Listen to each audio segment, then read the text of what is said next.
Good afternoon, or good morning, or good evening, or good whatever you are. Just how are you? I hope you're all doing well. I am doing very, very well. Today is Friday, where I am, the 22nd of May. Yeah, and I'm shooting this in the afternoon. And I'm so happy to be back here. I just feel so nice to be back here again. And I'm here with a video. Let's call it a series because there's so many of it, and I'm going to do it, I think, in 2 or 3 videos.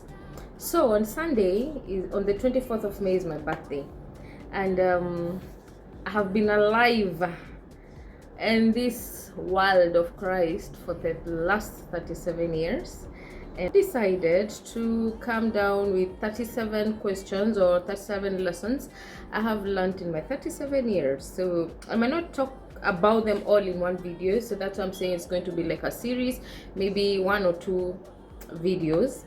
Yeah, and I just want to go down through. I have already gone through the questions before. I have them on my other phone, and I've reflected on some, and I was just feeling, oh my God, Yani, I have lived for 37 years. To me, that's a very big milestone. I'll be 40 in the next 3 years, and yani may come from far. Kwangu mimi. Yeah, so let's do this. And my first question, let me put on some light. I think I need my glasses. I'm looking for other glasses that I have a couple of them, but these ones, the ones I have are the most latest one, which the strength of my glass, my eyes are up to date. So I don't know if I use this or this. Let's see. I think I'll use this one. Hii ndio inafanya nisome vizuri.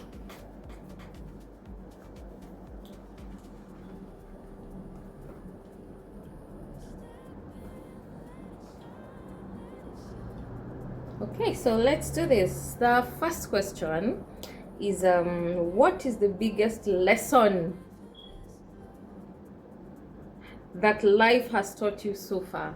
What's the biggest lesson that life has taught you so far? And my biggest lesson is that I can do anything. I can do anything. You can do anything if you put your mind into it. You can do anything. You can. There is nothing that is impossible for anyone. It's only that we don't keep it in mind. You don't believe in yourself that you can do it. But the moment you believe in yourself that you can do anything is possible. I'll give you a story. Hey, nasijui ndamaliza hizi question lini nikiwapatia ma stories. I'll just make it very brief. In 2013, I traveled to Lebanon, and I went there to work. And then when I reached there, I was being paid $200 when I went there. Initially, my contract was $200, which by then was around 22,000 or 23,000, something like that. Then I reached there in November, and in December, I reached there on the end of November. So my first complete month was to be December. Then in between the month of December, or in the beginning of the month of December, before schools were closed, because when I traveled, the schools were still ongoing mid-November. So the school that my son had joined, he was previously in another school, which was struggling with a lot of things. Then they moved to this school. Now this school, my son just joined that year, and there was a lot of transport issues. There was just 1,000,001 issues in that school. So my mom had to keep on taking my son to school by bike or by public transport. And we had already paid for transport, but that school transport comes to pick up my son twice a week in a week. So I was like, we're spending even more, and there was just a lot of things happening in that school. So I told my mom, Coming here the next year, my son is going to move to a different school. And the school that I was suggesting was a very expensive school. My salary was not even enough for a term. That school, I think, was around 30K per term. So my mom was like, no, you cannot afford there with all the other things you have to do. Haiwezi kwa tu your salary will be paying for 1 month salary, hata itoshi 1 month kulipia mtoi shule. Let's find other options of other schools. And I told my mom, no, what if the other options we find, they turned out to be like the current school that he is in? We need a solution once and for all, iishe kabisa. So nikamwambia madhe, hiyo ndo shule mtu yangu ataenda, that specific school that I said. And my sister was of it, and they went there, wakatafuta coaching and everything. Hata mimi vile nilitumiwa hiyo paper ya shule, what to be needed and all the money that was needed. I was so shocked. But one day I knelt down to God and I told him, you see this fee structure and everything that is needed for this school, you have to provide it all. I don't know how you're going to do it, but you're going to do it for me. So detect one thing, believe. Detect another thing. I was purposed that my son is going to go to that school. There was no other option. I didn't know how I was doing it. I didn't, where I was working, I wouldn't have a part-time job. I was salary based, and that was it. So apparently where I was in that house I was working, the woman I was working for, her daughters, they usually hold a Christmas party on the eve of 24th. So yani tukiamkia 25th, we do a party in the night of 24th tukienda 25th. They don't do it on 25th night, no. So me, that's my first time there, so I didn't know the tradition. The father was a Muslim and the mother was a Christian, so they used to celebrate both Eid and everything. So when we went to the daughter's house to celebrate Christmas, I did not know what happens, because that's my first time. But when I went, I met other ladies, like 6. So we went, there was a lot of food, partying, dancing, a lot of it. And when it reached midnight, they started gifting. So of course, the people of the house, they'll start sisi badai. So wakapeana magift, everyone under the Christmas tree. There was an envelope for everyone who was there, and everyone was supposed to pick up the envelope that was there, or the gift bags that were under the Christmas tree, written your name so that you can see the gift and who has gifted you. Yeah, so that's what happened. Then the house, the family members finished. Then it was our time to go. The drivers, us, everyone tukaenda. So when we went, I was the last one. I was too shy because I don't know what's happening. I have to see also what's happening. So I was the last one. So when I went there, madam, I didn't get to pick up the bag myself. That lady, the daughter of this madam who hosted us, she had called me previously and asked me what kind of phone I would want, because nikienda huko nilikuwa na kabambe, and she told me what kind of phone I would. I just said I just told her I just want something that can access WhatsApp, so I can be able to speak or communicate to my family. And she said okay. So I had an idea, maybe I have a phone, because she had asked me that question. And now when I came here, this lady told me madam usually gifts us. So mi nikafikiria tu once, ile swali niulizio swali, and I knew hii simu mi ndio maybe analinibuy simu because aliniuliza. So I went, akachukua. Me, I did not pick up the gift bag for myself. She took it for me, and in front of everyone she gave me. She told me, Janet, I've gifted you something that you really wanted, and I hope you're going to enjoy it. Then we went back to the kitchen with the ladies. So we did not open our gifts in front of them, but they did. So when we went there, so these other ladies want to know what I have for them. They opened. This is one of them who has $400. Another one has some chocolates and $400. Everyone had $400, and I was like, wait, 400? That's my 2 months salary. Then it was a time to open mine. So when I opened, I found a Nokia Duo.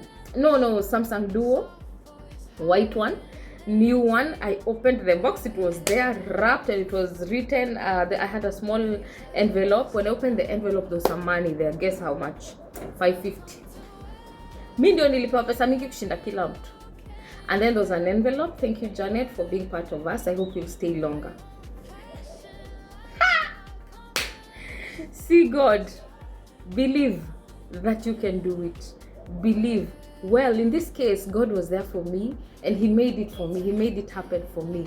But you remember when I told my mom there is no other school? It's that one. You believe that you can do it. I didn't know. I didn't have a plan of how it's going to work. I had not met those ladies before to know that in every Christmas you're usually gifted. Ndio ilikuwa mara yangu kwanza kumita madem, because I had only stayed there for a month and we had not, tukua tumetokanga nje na huyu mama ushusho. So if you believe in anything you do, first you believe, then God works it out for you. Vingine vile unataka. So you have to believe. That's my first question. Second question, what advice would I give my 20-year-old self? Live life to the fullest. I missed out on so many things because I was always looking forward to kesho. There is no tomorrow. There is tomorrow, but in quotes, hakuna kesho. So what you need to do today, get it done today. Because if you keep it for tomorrow, it might not ever happen. Myself, I usually feel I missed out on a lot. On my 20s, I did not have a lot of wase wali enjoy, wameenda sijui wapi, trips. I haven't traveled a lot in Kenya. Like kama my sister alikuwa naenda leo huku. I missed out in so many things like those, which are not to say that I cannot do them now. I can. But in those days, when I had a lot of time and I didn't have a lot of commitments, it would have been so much better. So if you can, do it responsibly, just enjoy, and what has to be done, do it. Just do it. Hakuna kesho. So, what am I? Number three. What am I most proud of at 37? Nice question. Loving me. At 37, I have realized you cannot be the best to others or to anyone, even your own kids, if not to you first. You cannot offer love to other people if not to you first. So at my age right now, I have realized that I need to love myself, or I'm loving myself to the fullest before I love any other person. It's me first, then others. Even my own son, it is me first, then others. So my number 4, what is something I used to believe in that I no longer believe in now? Is that I cannot be happy on my own. I have to be happy with people. Yani, being a people pleaser. You don't need, well, kuna hiyo saying inasema, like in Kikuyu we have a saying, ado niyo ido. You cannot own a thing without people. Ama people ndio vitu kwa Kikuyu. So for me, I used to be that kind of a person. I did not believe in that I can do something on my own. I can eat alone. As simple as eating alone, I believe that I have to do it with someone. Siezi enda mahali bila msee. Yani siezi fanya peke yangu. Lazima tu nikuwe na mtu ama mtu around, ama siezi fikiria peke yangu. I have to be nafikiria na msee. But it's possible. You can actually live alone. You can actually do things alone. You can. Si lazima ukuwe na wasee. Being a people pleaser ni kitu moja very difficult and very draining. But the moment you pull yourself from that minyororos and realize that you are yourself alone, you are enough, game changer. That's it. And that's something I have learned way later in my life. And yeah, I'll not dwell too much into that, but I'm a changed person right now. Even the people who are in my life right now wanna realize, because anything that does not sit well with me, cut.